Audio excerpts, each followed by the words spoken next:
Hello, fellow global explorers. Mark back with you. Welcome back to Digital Romads. I've got your next strategy where I'll quickly detail for you a method we use to book any of the dozens of Airbnbs we stay at.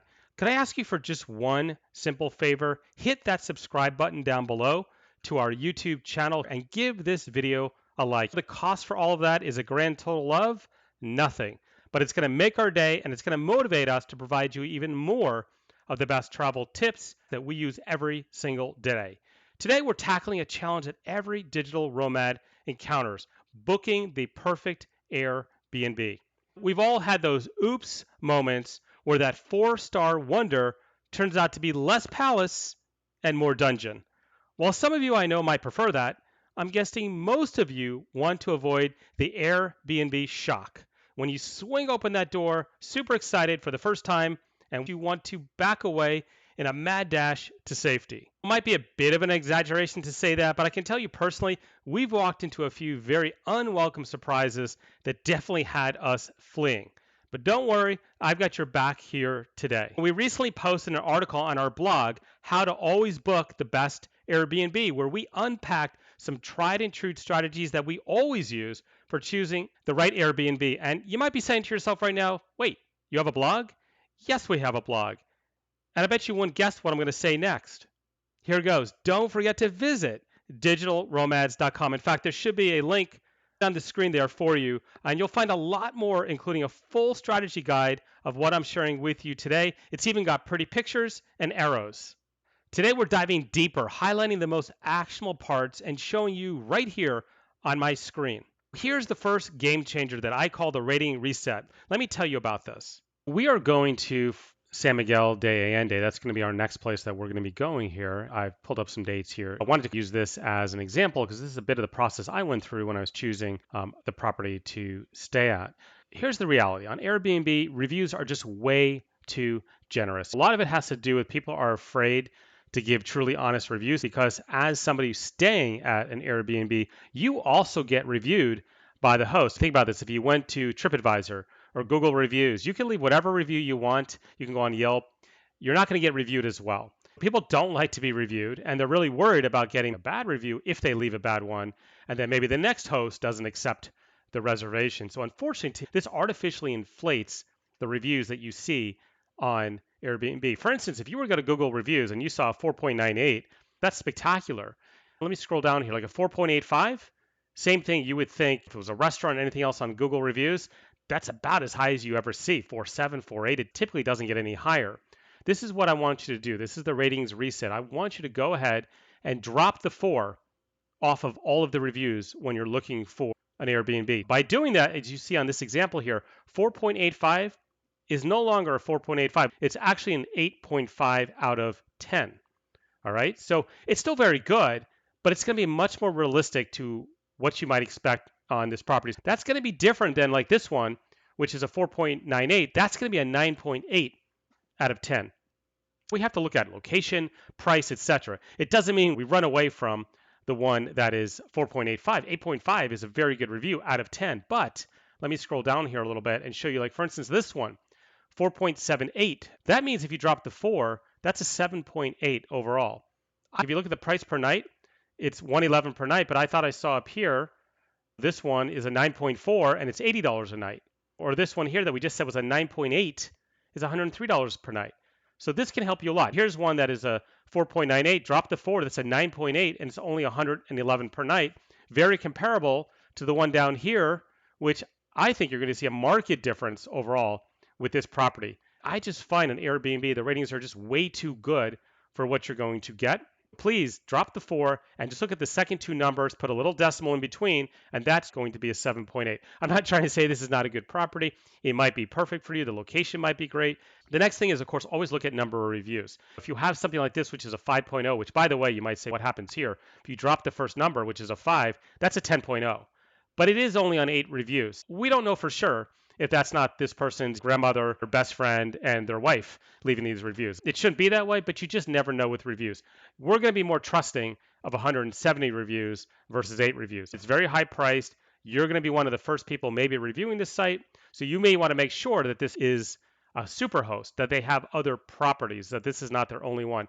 Otherwise, it could be a bit more of a gamble overall. So I like to look for superhost status, but it's not essential for me. But if I find a property that has very few reviews, I'm going to make sure that they host other properties that get very high reviews. Otherwise, I feel like you are taking a bit of a chance with your booking. That is the ratings reset. That's going to help save you from a lot of drama. All right, so the second thing that we want to do is we want to harness the power of keywords. And what I mean by this is you've really got to be a word detective when you're scanning reviews. You got to look for words like noise, Wi-Fi, location, safety, shower, bed, clean, host, and even something like air for air conditioning or AC or aircon if that's a concern of yours. You want to look in the reviews because here's what happens. People leave amazing 5-star reviews and then they hide the real truth inside of the reviews. They don't want to hurt the host's feeling. They don't want to bring in a bad review for themselves. You want to sleuth a little bit. Now, this one is 4.98. I'm not expecting to find anything in any of those words that is a problem. Okay, what you do basically is you can see, go ahead and click here, bring up the reviews. Now, there's so many reviews. It's hard to read them all, 170 reviews. But if I typed in, for instance, Wi-Fi here, if there were problems, somebody's going to post it. Right away, I see strong Wi-Fi. Then somebody else in October, same month, the Wi-Fi was so-so. That's the only two references. This might tell me I need to maybe contact the host if this is important to me. What is your speed? What is your average upload speeds? They should get back to you. And they, by the way, should get back to you fairly quickly. This is another really good tip. Consider this a bonus tip. Send the host a question. See how quickly they get back to you. If you don't hear from them in a day or 12 hours, that might tell you how they're going to be when you actually check in, how responsive they're going to be. You should hear fairly quickly. The best host you hear really fast. They're helpful. You want to make sure you're dealing with a good host because as soon as something happens, you want to make sure that they're responsive. Consider that a bonus tip as well. You might type in the word location. Sometimes you'd be surprised. They'll suddenly tell you, in this case, it's a 25-minute walk from the center of town. That might be perfectly fine for you, but that might also be a concern for you. That's why I look for location. People will use the word location and then talk about, oh, it's a very lively street.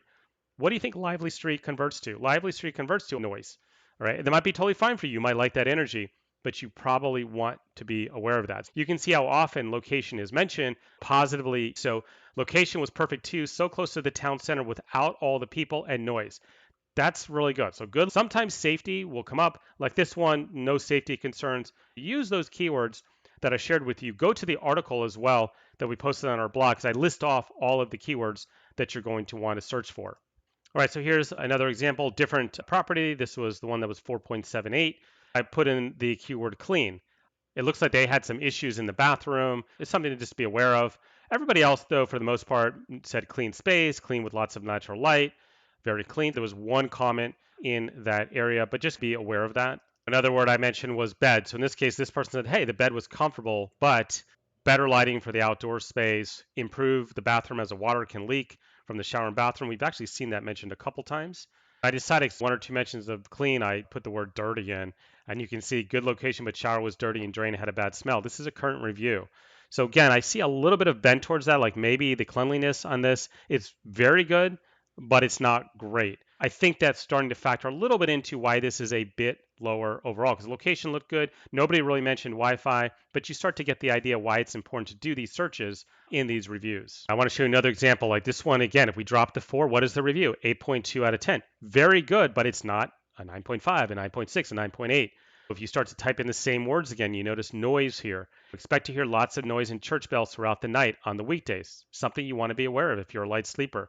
Lots of street noise. Don't bother to look for hot water in the kitchen sink. There is none. You start to see some issues. Now, some of these go back a little ways, but noise is not going to change. They may have a repair or a problem, and somebody mentions it one time. Wouldn't worry about that. But pretty consistently, there's mention of street noise. That's why these keywords are so key. Normally, 4.82, 200 reviews looks amazing, but this might be, for you, a deal breaker overall. I typed in Wi-Fi. Wi-Fi worked for the first day, then I had a lot of downtime. Now this is back to 2021. It may be a non-issue overall. I probably wouldn't get too concerned with it if it's an older review, but it might be worth that strategy. Go ahead and message them, ask them about the Wi-Fi, see if they respond positively, give you a speed test result. If they don't, book it, right? If the host isn't responsive or doesn't provide you with what you need or gets defensive, you don't want to book that Airbnb. I want to share one more bonus tip with you. Dig a little deeper into something called the house rules. When you look at the house rules, it's like a do-it-yourself home survival guide. Your easy vacation can turn into part-time house sitting, and the owner will give you this list of demands, all the things they expect you to do. In particular, when you leave the house and you're paying this huge cleaning fee with Airbnb, it can be a bit too much. So you want to find those very specific rules on what you need to do, like when you leave. Make sure that it's not a huge honey-do list, and also you want to prevent some unwelcome surprises. Maybe you'll find in the house rules they actually allow smoking. That might be a deal breaker for you. Maybe they'll mention that they do allow pets. Maybe you didn't know that.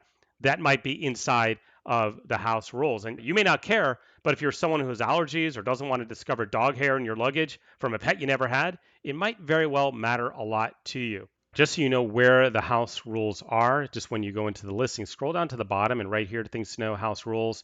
Obviously, always know your check-in times, your checkout, the maximum number of guests.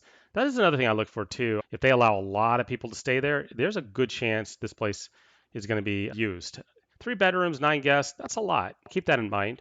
Also, if you see tons of reviews, it means a lot of people stay there. The condition might be a little different.